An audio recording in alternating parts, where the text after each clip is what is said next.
Hello, man, I'm Miguel. Welcome back to my channel. So for today's video, we're gonna make a video of a list of 5 great fragrances to wear in the fall. If you look at the weather right now, especially up north, it's starting to get a bit hot, but it's not completely hot yet. My 5th fragrance on the list, the last one that I'm gonna recommend, I don't have it unfortunately, but I really enjoyed it. It was Toy Boy by Moschino. That fragrance was really good. It really reminds me of springtime because of the prominent rose note that it has with the pear, and then when it dries down it's a bit vetiver-y, cedary, and slightly woody but not really.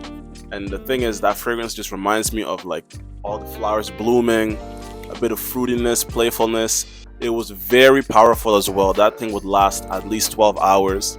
Kind of challenging for a lot of men because a lot of men do not want to wear a rose that smells like an actual rose. I like it with a combination, maybe with saffron, oud, those type of, ruggedness. But that one was very unisex in my opinion. However, it was marketed for men and I really enjoyed that fragrance. Would I commit myself to buying it in the future? Probably not, because it's not something that I would wear too much, but it smells good and the ladies really enjoy it. You will get a lot of compliments and it's affordable as well. So on number 5, that was Toy by Moschino. Now on number 4, this is a cheapie on the list, a fragrance that I really enjoy and I'm definitely going to purchase again because I'm really running out of it. A goat. I hyped it up on one of my videos, the one and only by Rasasi. That starts with the D, Rasasi's Darej. I called it La Nuit de l'Homme Killer for a reason, because it has some type of cumin rose notes, but it's like very sparkling, it's like juicy. It is not photorealistic like on Toy Boy, but this is very juicy, fruity, a bit of cumin spice, and you get some nice cardamom in that mid top, and then it becomes very tonka bean, vanillic, very, very seductive, very sexy. I have to say it like that. It's not for everyone, especially that beginning, but when it lingers on you, and especially the big projection that it has in the first 2 hours, it's just mouth-watering, really mouth-watering. And for the price you can get it for, like $30, like, come on, that's a no-brainer to me. That's like one of the most quintessential, I hope that's a word, I don't even know, because I go to the dance and I do it like Sancho. Ooh, I don't know.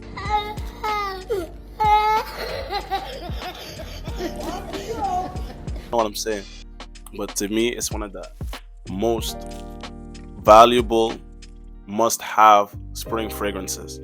Most of the spring fragrances you can pull it off in any season, but in this season that's when it shines the most, and that's why Rasasi's Darej is at number 4 on my list.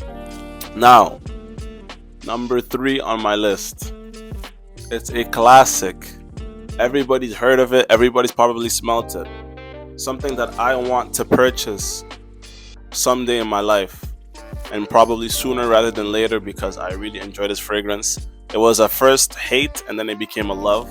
That's why with fragrances, try it before you buy it. Maybe you don't like it at first, after the first wearing, try to wear it again. Let the thing macerate. Give it time, try it in different seasons, and you will find that you might find more liking to it or less. So try it, but give it a chance. Number 3, from Hermes, a classic, timeless, classy fragrance. Terre d'Hermes Eau de Toilette by Hermes. This fragrance was a fragrance that I really disliked at first because it was amazing in the opening with that bitter orange grapefruitness, but I tried it in the summertime and I don't know why, but the flint note with the vetiver just threw me off. It smelled like some type of mechanical parts, metal, some type of like disgusting, sour, bitter, grassy notes. I just really didn't like that. I wanted to love it because I love the opening, but then with time I couldn't support that fragrance anymore. And then I tried it again in the springtime. I fell in love with it. I tried it again because when I smelled Eau Givrée, I was like, this is amazing, but I can probably find better value Terre d'Hermes Eau de Toilette because I can buy something that has more for less or similar pricing. So I said, let me try both and see what I like best. I really like Eau Givrée, but it does not perform, and it's an eau de parfum. But the Terre d'Hermes Eau de Toilette, with time, I started to smell different parts of it. The beginning is first orange with some type of grapefruit, and then you get some type of woodiness from the ISOE Super that's very overpowering.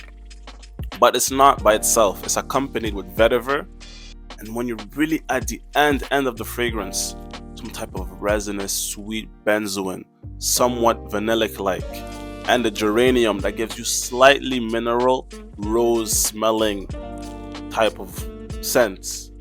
And it's just so masterfully crafted that you get to really tell the beginning to the end. People say it's very linear. In my opinion, it is not linear. It has a top, it has a mid, and it has a bottom, and they all transition seamlessly. But when you tell which part is which, you understand that the perfumer behind this fragrance knows what he was doing, and there's a reason why it's still selling till this day. Even though it's old, I'm gonna buy it. I want to buy Eau Givre, but if I had to choose one because of performance and the price to value ratio, as in like how much milliliters or Oz can I get for a certain amount, the original is more worth it in my opinion, and that's probably why I will end up purchasing a full bottle, probably a 200 ml, by the way, because it's just that amazing. It's one of those fragrances you can wear anywhere, anytime, and it will always work. You just have to give it time. And honestly, this is the only vetiver fragrance that I've actually enjoyed wearing. Vetiver is a note that I don't really like, and I think Terre d'Hermès is the reason why I didn't like it, and also one of the reasons why I do like it, because it's something that you need to grow into. But any type of fragrance, certain notes might throw you off, but you just have to give it time and try to develop your nose. And sometimes it's just the time you were smelling the thing was not the right time, or the environment. Something could just throw you off. Sometimes when you're sick, certain notes, they don't make you feel good. Like with red tobacco, there's some note inside of that it throws me off when I'm sick. But when I'm not and I'm feeling good, it's just such an amazing fragrance. But back to Terre d'Hermès. That's the man fragrance that every man should have, just because. It's like those Bleu de Chanel's, those Sauvage, Swiss Army knives that just work perfectly for any time, anything. Doesn't matter what age you are. Usually more mature men will wear this fragrance, but I'm telling you, even women like to wear this fragrance. Women might not find it super sexy in general, like compared to other fragrances that are more marketed, but trust me, when they do smell it, they know it smells good, and they will compliment you, and they might even want to wear it themselves. Multiple female content creators on YouTube have said personally that they also wear this fragrance. Does it mean it's feminine? Not at all. It's actually pretty masculine. But citrus fragrances kind of work for everyone, but it's just because of how masterfully crafted this thing is and how good it smells that people still buy it till this day, even after all the years. Truly a timeless classic. Terre d'Hermès Eau de Toilette at number 3. Now at number 2, a discontinued fragrance, but it's still possible to find. You can still find it on discounters and even certain stores actually, which is pretty bizarre, even though it's discontinued. It's from Prada. I've hyped it up a lot. My favorite Prada fragrance to date, the one and only Soapy King Prada Amber Pour Homme. This fragrance, man, yeah, amazing. It starts soapy, some type of lavender, with some labdanum, and then you get some cardamom. I say cardamom because it's creamy cardamom, spicy but creamy, and then you get some patchouli in it, the saffron as well. And it's just wow. It just envelops so well on your skin, especially after a nice shower. You go out, there's a bit of briskiness from the spring and a bit of heat, and then it just projects so well. Like the sillage is good with this. It's not the craziest projector, but like the sillage, especially in the springtime, is amazing. And honestly, this, I thought the performance was horrible, and when you spray this on your clothing, it does not leave. I don't know why, it just loves your clothing. And on your skin, it will last at least 8 hours. Especially if you wear after a shower before you put all the creams and all them stuffs. Trust me, it has decent performance. I actually was surprised the last time I wore this fragrance because of the performance. But the smell, if you want something that smells like the most expensive soap that you've ever had, that's the one for you. You can wear this anytime. I don't think a single soul on earth will be bothered by this fragrance. That's literally how soothing, how easy to wear that fragrance is. Trust me, you will love this fragrance, and you should definitely try it before you buy it, because not everybody likes soapy, powdery fragrances. Even though that's not the whole thing, there's more to it, but it's just an amazing fragrance that I really love, and if I could buy it again, I would definitely when this runs out, because I really enjoy this fragrance and it's a gem.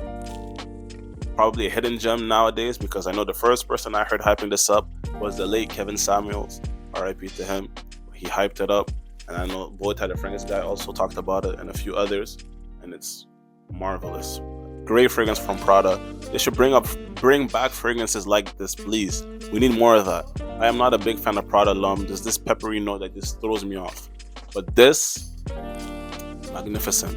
And the best thing about it too, it's unique. It's not some type of, oh, we're trying to do it like this brand and do this. Nah, it's unique. That's not so strange. It's kind of familiar but mysterious, because it's so soothing. It's amazing for the springtime. Trust me, you can wear this anytime, but in the springtime, that's when it goes into its prime time. Now at number one of my favorite fragrances that I will always keep for life, from the house of Amouage. This fragrance, man, I wore it today and I got a compliment. Let me just say that. It is the Big King with the silver knife from Oman. Amouage Reflection, man, come on, don't play with me. Look at all the reflections. Pow, pow. Where do I start? There's this type of powderiness from some orris. And there's also some slight neroli. Maybe it's like some type of bitter neroli leaf, because it's not super orangey, but it's fresh. And then you get some type of sandalwood, a bit of creaminess from some type of vanilla or tonka bean. I'm not too sure. It's very lightly woody, but the sandalwood used in this is just so creamy. And this fragrance has a really nice sillage. It's not the strongest fragrance, but it will stay. A lot of times for myself personally, this becomes like a second skin, even 10, 11 hours after wearing the fragrance. The real longevity though, I would say, is approximately 6 to 8 hours, decent. But then after that, it might still stay even after you wash your hands, but it's like a second skin. And it makes you smell so good. It makes you smell amazing. This fragrance is something you definitely have to try. It's not like many fragrances out there, but I always call this fragrance what Prada L'Homme should have been. What a niche brand can do with that type of powdery scent profile, that's like the main focus. That's what that fragrance is focused around, and they really did the best job with it.